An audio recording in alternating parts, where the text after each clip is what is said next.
1차 방정식의 활용 문제. 1차 방정식의 활용 문제는 다음과 같은 순서로 풀어줍니다. 그래서 여기서 순서가 이렇게 나와 있는데 선생님이 칠판에 써주는 요것으로 이해를 하는 것이 문제를 푸는데 더 효과적이니까 요거를 메모를 해 놓자. 그러면 첫 번째가 뭐냐면 1차 방정식을 풀어줄 때 첫 번째는 마찬가지로 미지수 정학인데 문제의 뜻을 파악하고 구하려고 하는 것을 x라고 놓는다. 문제의 뜻에 맞는 구하려고 하는 것을 x로 놓는다. 그래서 첫 번째는 미지수 정하기야. 어떤 것을 x로 놓을 것이냐. 미지수 정하기.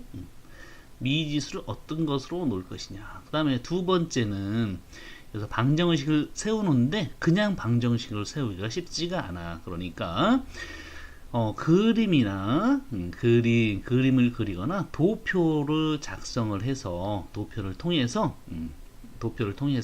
뭐를 세운다? 방정식을 세우는 거야. 방정식 세우기.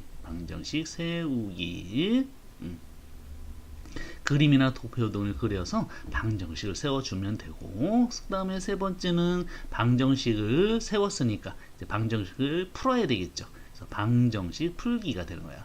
방정식을 푼다. 방정식 풀기. 그래서 방정식을 풀었다고 그게 답이 아니고 마지막 답을 쓰는 단계가 필요해. 문제에서 요구하는 답쓰기, 이렇게 되겠죠. 그러면 이제 1차 방정식을 다 푼게 돼.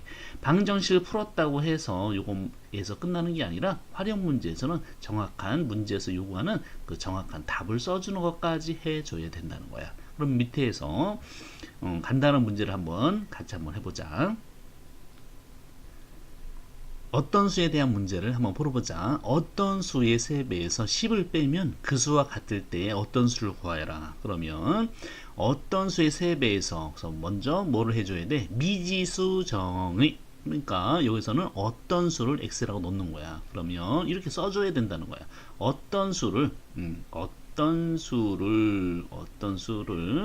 x라 하면 이렇게 써주고 시작을 해야 된다는 거지. 그냥 무조건 x를 써서 하면 안 돼. 무엇이 x인지를 알려줘야 되니까. 어떤 수를 x라 하면 이제 1단계 끝났지요. 이제 방정식을 세워야 되겠지. 어떤 수 이거의 3배 그러면 3x가 되겠지.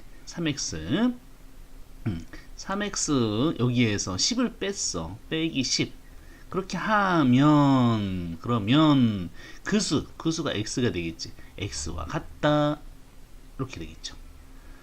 이게 방정식을 세운 거야. 그러면 이제 방정식을 풀어야 되겠죠. 이항을 이용해서 방정식을 풀이 해주니까 이항 해주면 2x는 넘어가니까 10이 돼서 x는 뭐가 된다? x는 5가 된다는 거야. 방정식이 풀이가 된 거야. 그러면 이제 답을 써야 되겠죠. 따라서 어떤 수는 뭐가 된다? 어떤 수는 5이다. 이렇게 써줘야 된다는 거죠. 방정식 풀이하고 문제에 맞는 문제에서 요구하는 답을 써줘야 된다라는 거지. 문제를 풀다 보면 여러 가지 표현법이 나와. 그래서 몇 가지만 한번 보자. 연속하는 두 정수라는 말이 나와. 연속하는 두 정수. 수가 연속으로 있다. 그래서 5, 6 이렇게 5와 6 이렇게 연속으로 있을 때 그러면 요 작은 수를 x라고 놓는다면 큰 수 얘는 연속으로 있는 거니까 요거보다 1이 큰 수니까 x 플러스 1 이렇게 놓으면 된다라는 거야. 이렇게. 또는 큰 수를 x라고 놨을 경우에는 그 전에 있는 수는 그 x보다 1이 작은 수니까 x 마이너스 1 이렇게 놔주면 된다는 거죠. 연속하는 두 정수 x 플러스 1 또는 x 마이너스 x 이런 식으로 표현을 해주면 돼.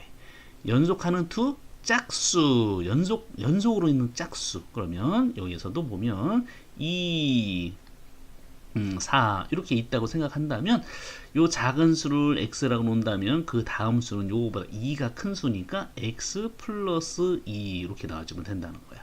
만약에 큰 수를 x라고 놨으면 어떻게 되겠어? 요 작은 수는 요 x보다 2가 작겠죠. 그래서 x 마이너스 2 이렇게 놓을 수가 있다라는 거지.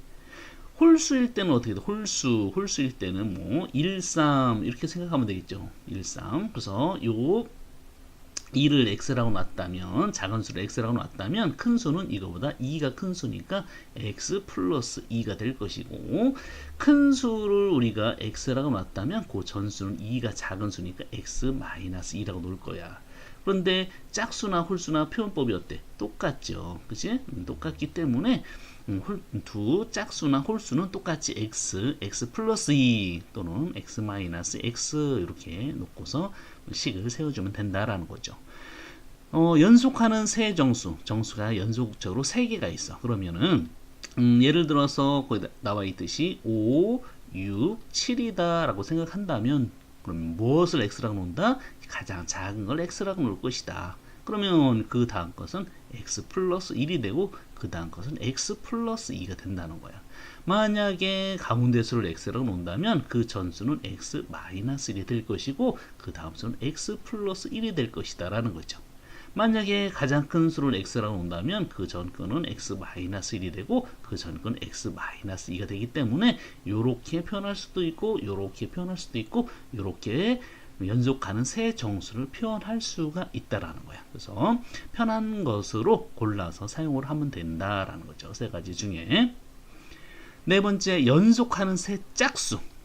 짝수와 홀수는 표현법이 같았었지? 해보니까. 그래서 연속하는 세 짝수, 홀수. 그래서 여기서는 홀수를 한번 생각을 해본다면은 1, 3, 5 이렇게 되겠죠. 마찬가지 가장 작은 수를 x라고 놓는다면 x 플러스 2, x 플러스 4.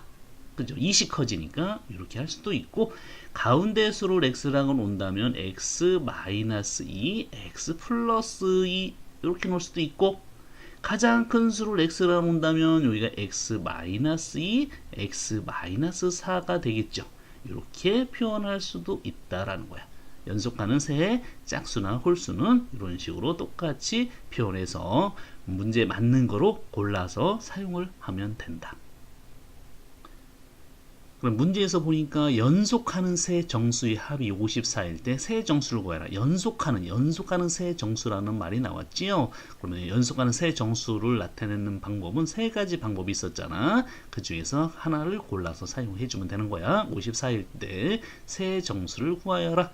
그러면은 무엇을 x라고 놓을 것이냐? 미지수를 정해야 되겠죠. 그러면 가운데 수를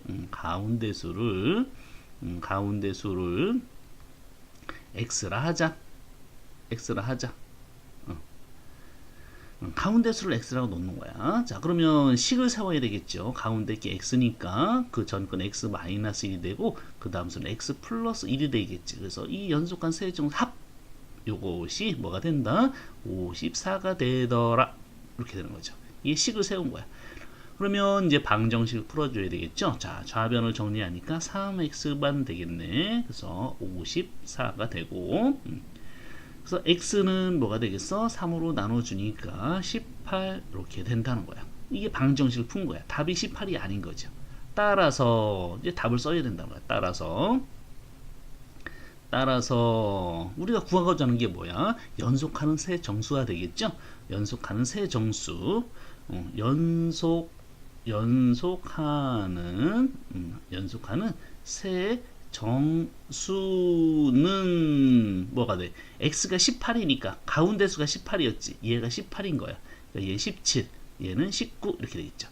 17, 18, 19입니다. 이렇게 답을 써줘야 된다라는 거야.